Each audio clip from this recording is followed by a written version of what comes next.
अशा बाजारातून काय काय सामान आणायचं आहे याची लिस्ट बनवली असेल तर मला दे, आज सगळं सामान घेऊन येतो. नंतर सणासुदीला बाजारात खूप गर्दी होते. आणखी मिठाई बाजारातूनच मागवणार आहेस का, की नेहमीप्रमाणे सगळ्या वस्तू घरी बनवणार आहे? 65 वर्षाचे सुधीरराव आपल्या बायकोला आशाताईला म्हणाले. आशाताईने उत्तर दिले, नाही, मी कोणतीही लिस्ट बनवली नाही. तुम्हाला जे योग्य वाटेल ते आणा. सण साजरा करायला आता पहिल्यासारखा उल्हास राहिला नाही. कदाचित आपल्या मुलांनाही मनात असेच विचार येत असतील. तो आपल्या बायको मुलांसोबत आनंदाने सणाची तयारी करत असेल. त्याला काय पडले की आपले आई वडील कोणत्या परिस्थितीत राहत असतील. तेव्हा सुधीरराव म्हणाले, आशा, या परिस्थितीस आपणच जबाबदार आहोत. आपणच कुटुंबात भेदभावाची भावना निर्माण केली. जो मान सन्मान आदर आपल्याला मुलांसुनेकडून मिळत होता तो आपण आपल्याच कारणामुळे गमावला आहे. सुधीरराव हळूच म्हणाले. आशाताई आपल्या नवऱ्याच्या नजरेला नजर देऊ शकल्या नाहीत आणि म्हणाल्या, आपण आपल्या मुलीच्या आणि जावयाच्या गोड बोलण्याला बळी पडून आपल्या घरचा पाया हलवला. त्यामुळेच आज आपण पूर्णपणे एकटे पडलो आहोत. सुधीरराव पिशवी घेऊन बाजारात निघून गेले आणि मागे आशाताई डोक्याला हात लावून बसल्या. भूतकाळात घडलेल्या गोष्टी त्यांच्या डोळ्यासमोर येऊ लागल्या. सुधीरराव आणि आशाताईच्या कुटुंबात मुलगा उमेश, सून प्रीती आणि त्यांची 2 मुलं, 10 वर्षाची मुलगी आणि 8 वर्षाचा मुलगा. या व्यतिरिक्त सुधीररावांची मुलगी नीलू आहे. नीलूचं लग्न झालं आहे आणि ती उमेशपेक्षा वयाने मोठी आहे. नीलूचा नवरा सुशांत अत्यंत लोभी वृत्तीचा माणूस आहे. त्याच्या मनात एक आणि जिभेवर दुसरे काहीतरी असते. सुधीरराव आणि आशाताईंना मुलगी आणि जावयासमोर मुलाचं सुनेचं प्रेम आणि त्यांनी दिलेला मानसन्मान दिसत नव्हता. त्यांच्या आजूबाजूला घडत असलेल्या घटना आणि जावयाच्या सांगण्यावरून सुधीरराव आणि आशाताईच्या मनात जावयाने संशय निर्माण केला की मुलगा आणि सून जो मानसन्मान देत आहेत ते लोभापोटी करत आहेत. बाबा, तुमच्या पेन्शनचे पैसे आणि घर खर्चासाठी पैसे मुलाला देऊ नका, सुशांतरावाने सुचवले. तुमचे सर्व पैसे म्युच्युअल फंडमध्ये गुंतवा आणि तुमचं घर तुम्ही जिवंत असतानाच मुलाच्या नावावर करू नका. घरावर मुलाचाही हक्क असतो. आम्हाला कोणत्याही हक्काची गरज नाही आणि कोणत्याही गोष्टीचा लोभ नाही. आजकाल मुलं आपल्या जबाबदाऱ्या व्यवस्थित पार पाडत नाहीत, पण घर हडपण्यासाठी तयार असतात. उद्या जर काही झालं तर तुमची सून तुमचं जगणं कठीण करून टाकेल. ती घरावर अधिकार दाखवेल आणि आईंना वृद्धाश्रमात पाठवेल. एक एक पैशासाठी तुम्हाला त्यांच्यासमोर हात पसरावे लागतील. म्हणून मुलगा आणि सुनेवर विश्वास ठेवणं आजच्या काळात योग्य नाही. या पद्धतीने जावई सुशांतने सुधीरराव आणि आशाताईच्या मनात संशयाचे बी केले होते. परिणामी नवरा बायको दोघांनाही आपल्या मुलाच्या प्रत्येक कृतीत षडयंत्र दिसू लागले. एके दिवशी सुधीरराव आपल्या मुलाला म्हणाले, उमेश, तुझी बहीण नीलू आणि जावयाच्या लग्नाचा वाढदिवसाला नवीन टीव्ही गिफ्ट करूया.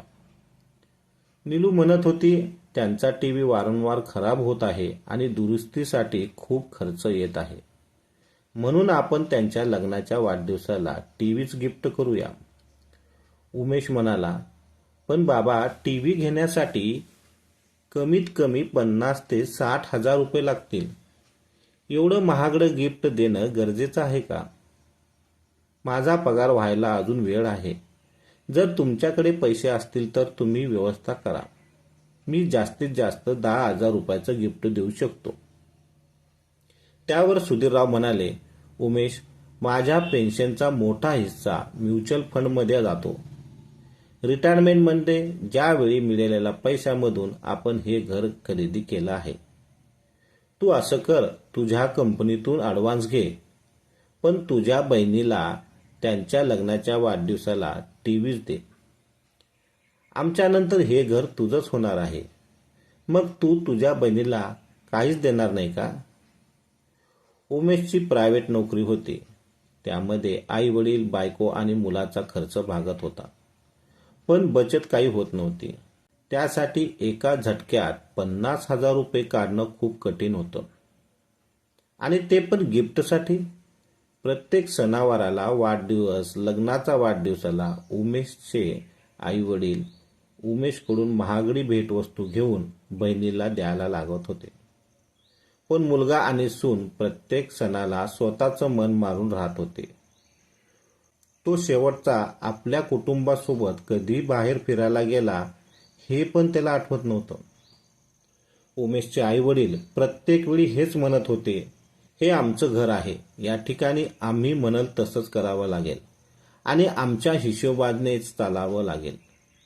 सुनबाई प्रीती घरातील सर्व कामे सांभाळत होती. नवऱ्याच्या आर्थिक परिस्थितीचा विचार करून प्रीतीने प्रायव्हेट स्कूलमध्ये शिक्षकाची नोकरी करण्याचा विचार केला. तथापि आशाताईंनी सरळ सरळ नकार दिला. कारण त्यांना वाटत होतं, जर प्रीती जॉब करू लागली तर त्यांच्या देखभालीत आणि आराम करण्यात अडथळा निर्माण होईल. प्रीती घरात लग्न करून आल्यापासून आशाताईंनी घरकामात हात लावला नव्हता. त्यामुळे त्यांना आरामदायक जीवन जगण्याची सवय लागली होती. आशाताईची मुलगी नीलू स्वतःची आणि तिच्या मुलांची वापरलेली कपडे प्रीती आणि तिच्या मुलांसाठी देत होती. प्रीतीने स्पष्टपणे सांगितले, आम्हाला कपड्याची गरज नाही, जे आहेत त्यामध्ये आम्ही संतुष्ट आहोत. यावरून आशाताई घर डोक्यावर घेत असे. म्हणाल्या, नीलू तुझे नणंद आहे आणि ती तुमच्या सर्व बाबतीत विचार करते आणि तू एवढा कसला घमंड करतेस ग? नंदच्या प्रेमात आदर म्हणून प्रीती नीलूचे कपडे घेत असे. पण जेव्हा आशाताई प्रीतीला स्वतःसाठी आणि त्यांच्या मुलासाठी नवीन कपडे खरेदी करण्यास परवानगी देत नसे. त्यामुळे प्रीतीला खूप वाईट वाटत असे. आशाताई प्रीतीला लहान मोठ्या गोष्टीवरून टोमणे मारणे आणि तिच्या कामांमध्ये चुका शोधणे यामध्ये आनंद वाटत होता. प्रीती आपल्या आई वडिलांच्या संस्कारामुळे कधीच उलट उत्तर देत नव्हती. आई बाबा, त्यांचा मुलगा आणि सून तुमची एवढी सेवा करतात, तुम्हाला कधी उलट उत्तर देत नाहीत, हे सगळं यासाठी की त्यांची नजर या घरावर आहे. जर त्यांच्या कोणत्या गोष्टीवर तुम्ही नाराज झालात तर आणि त्यांना या घरातून बाहेर काढलं तर त्यांच्याकडे दुसऱ्या ठिकाणी जाण्याचा कोणताच पर्याय नाही. 10 ते 15,000 रुपयामध्ये घर भाड्याने मिळणे अत्यंत कठीण आहे. त्यामुळे तुमच्या घरात राहून त्यांची चांगली बचत होत आहे.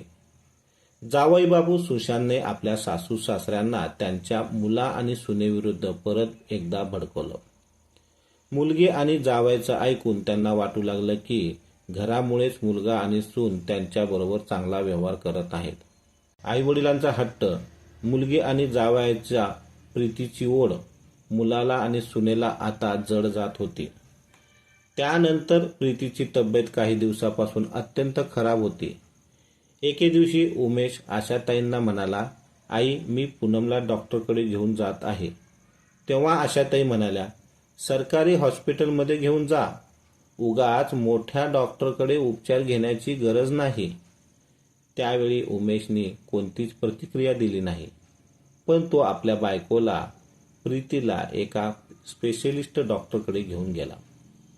आशाताईंना जेव्हा ही गोष्ट समजली तेव्हा त्याने घरामध्ये खूप तमाशा केला. तू असाच पैसे उधळत राहणार आहे का? आता तू तुझ्या आई बापाच्या घरामध्ये राहत आहेस, त्यामुळे मजा करतोस. बाहेर पडलास की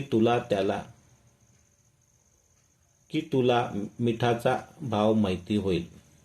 आशाताई आज खूप बोलत होत्या. तेव्हा उमेश रागाने म्हणाला, बस कर आई, प्रीती या घरासाठी काय काय करत नाही. तुम्ही चांगल्या डॉक्टरकडे उपचार घेता, मग माझी बायको आणि माझे मुलं चांगल्या डॉक्टरकडे का जाऊ शकत नाही?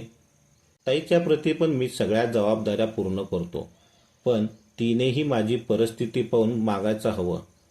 जर तुम्हा लोकांना वाटत असेल की मी आणि माझी बायको घरच्या लोभामुळे तुमची सेवा करत आहोत, इज्जत करतो, तर तुम्ही हे घर आत्ताच्या आत्ता ताई आणि भाऊजींच्या नावावर करा. आम्ही लोक इथून निघून जातो. आम्हाला तुम्हा दोघांच्या आशीर्वादाशिवाय काहीच नको. उमेश खूपच दुःखी स्वरात म्हणाला. 2 दिवसानंतर उमेश आपल्या बायका मुलांना घेऊन दुःखी मनाने आपल्या आई वडिलांच्या घरातून एका भाड्याच्या घरामध्ये शिफ्ट होतो. या वयात त्याला आपल्या आई वडिलांना एकटं बेवारस सारखं सोडायचं नव्हतं. पण त्याच्या आणि त्याच्या बायकोच्या आत्मसन्मानाचा प्रश्न होता. सुधीरराव आणि आशाताई त्यांना थांबवण्याचा प्रयत्न देखील केला नाही. वेगळं झाल्यानंतर प्रीती स्कूलमध्ये जॉब करू लागली. त्याचबरोबर ती गरीब मुलांचे ट्युशन सुद्धा घेऊ लागली. पहिल्यांदा ती जो वेळ आपल्या सासू सासऱ्यांच्या सेवेसाठी घालत होती, आता तोच वेळ पूनम नवऱ्याची साथ देण्यासाठी घालू लागली. ते भाजी भाकरी खात होते पण समाधानी होते. ते आता समाधानाचं आयुष्य जगत होते. आणि दुसरीकडे एक भांडं इकडं तिकडं न ठेवणाऱ्या आशाताईंना दिवसा चांदण्या दिसू लागल्या होत्या. म्युच्युअल फंडचे पैसे टाकणे बंद झालं, कारण आता स्वयंपाक बनवणारी घरातली सगळी कामं करण्यासाठी एक कामवाली बाई ठेवली लागली. मुलींनी पण आपल्या आईवडिलांची काहीच मदत केली नाही. मुलगी आणि जावई गरम लोखंडावर हातोडा मारण्यासाठी तयार बसले होते. बघितलं, तुमचा मुलगा आणि सून किती कृतज्ञ निघाले आहेत. तुमचा मुलगा आणि सून तुम्हाला एकट्याला सोडून निघून गेलेत. तुम्ही आमच्याबरोबर आमच्या घरी चला. आम्ही तुम्हा दोघांची पूर्ण काळजी घेऊ. तुमच्या या प्लॉटमध्ये मी माझं ऑफिस बनवतो. तुम्हाला तर माहीत आहे मी ट्रॅव्हल्स एजंटचं काम करत आहे. खूप दिवसापासून मी माझ्या ऑफिससाठी जागा शोधत होतो. जावई सुशांतने सुधीररावांना गोड बोलून आपल्या जाळ्यात ओढत होते. आशाताईंना आपल्या मुलीचं आणि जावयाचं बोलणं योग्य वाटलं. सुधीरराव आपलं घर जावयाच्या नावावर करणारच होते की एक दिवस त्याने आपल्या जावयाच्या मनातलं काळं सत्य ऐकलं. अरे, माझ्या सासू सासऱ्यांचा चांगला एरियामध्ये 2 BHK प्लॉट माझ्या नावावर होईल. मग मी या दोन्ही म्हातारा म्हातारीला वृद्धाश्रमाचा रस्ता दाखवेल. सुशांत आपल्या एका मित्राबरोबर फोनवर बोलत होता. त्याचवेळी सुधीररावांनी आपल्या जावयाचे बोलणे ऐकले होते. जावयाचे खरे रंग त्यांच्यासमोर आले. त्याच्यासाठी हा मोठा धक्का होता. त्यांना सत्य माहीत असूनही ते माहीत नसल्याचा आव आणत होते. जावई बापू, आम्हाला इथे आमच्या घरी राहायचे आहे. आम्ही तुमच्या सोबत तुमच्या घरी नाही राहणार. लोक काय म्हणतील? आई वडील मुलीच्या घरी जाऊन पडले आहेत. जर आम्हाला कोणत्या गोष्टीची आवश्यकता वाटल्यास तर आम्ही तुम्हाला नक्की सांगू. तुम्ही तर आमच्या मुलाप्रमाणे आहात. मुलगी आणि जावई बापू खूप विनवण्या करू लागले, पण तरीही सुधीरराव त्यांच्याबरोबर जाण्यासाठी तयार झाले नाही. त्यानंतर सुशांत त्यांच्याप्रती असभ्य वागू लागला. या गोष्टीनंतर त्यांच्या जावयाने कधी त्यांना फोनही केला नाही आणि कधी त्यांची विचारपूसही केली नाही. आशाताई असं तरी चालवत होत्या. आशाताई कसं तरी घर चालवत होत्या. मुलगा आणि सून गेल्यानंतर पहिला सण दिवाळीचा आला. दोन्हीही नवरा बायकोचं मन खूप उदास झालं. चूक तर त्यांच्याकडून झाली होती. ते आपल्या मुलांवर आणि सुनेवर विश्वास ठेवला नाही. दिवाळीच्या दिवशी आशाताईच्या घराचा दरवाजा वाजला. आशाताईने दरवाजा उघडला. पाहिलं तर त्यांचा मुलगा आणि सून नातवंडाबरोबर दरवाजात उभे होते. प्रीती म्हणाली, आई, दिवाळीच्या सणाला आम्ही तुम्हाला एकटं कसं सोडू शकतो? आम्ही तुमच्याबरोबर सण साजरा करण्यासाठी आलो आहोत. तेव्हा आशाताईचे डोळे पाणवले. त्या म्हणाल्या, सूनबाई, आम्हाला माफ कर. सूनबाई, आम्ही तुम्हाला नेहमी चुकीचे समजत होतो. मुलीच्या प्रेमामुळे मुलाला फरक केले. आता तुम्ही दोघेही नेहमीसाठी या घरात आमच्याबरोबर राहा. उमेश म्हणाला, नाही आई, आता हे शक्य नाही. मी जो माझा मान सन्मान मिळवला आहे त्याला आता गमावण्याचे नाही. आपण दूर राहूनही जवळ राहणार आहोत. सुखात नेहमी तुमच्या बरोबर राहीन. सुधीरराव आणि आशाताईंना समजले की त्यांच्या मुलाने दूर राहूनही मनातून त्यांची साथ सोडली नव्हती. मित्रांनो, प्रत्येक मुलगा आणि सूनबाई वाईट नसतात. कुटुंबामध्ये ताळमेळ, एकता असणं आवश्यक आहे. वृद्ध व्यक्तीचे योगदान मोठे असते. मुलगा आणि सून जरा चांगले असतील तर त्यांची किंमत करा, कारण चांगले आईवडील प्रत्येक मुलाजवळ असतात. तर ही कथा कशी वाटली ही कमेंट बॉक्समध्ये नक्की सांगा आणि चॅनलला सबस्क्राईब करायचं विसरू नका. धन्यवाद.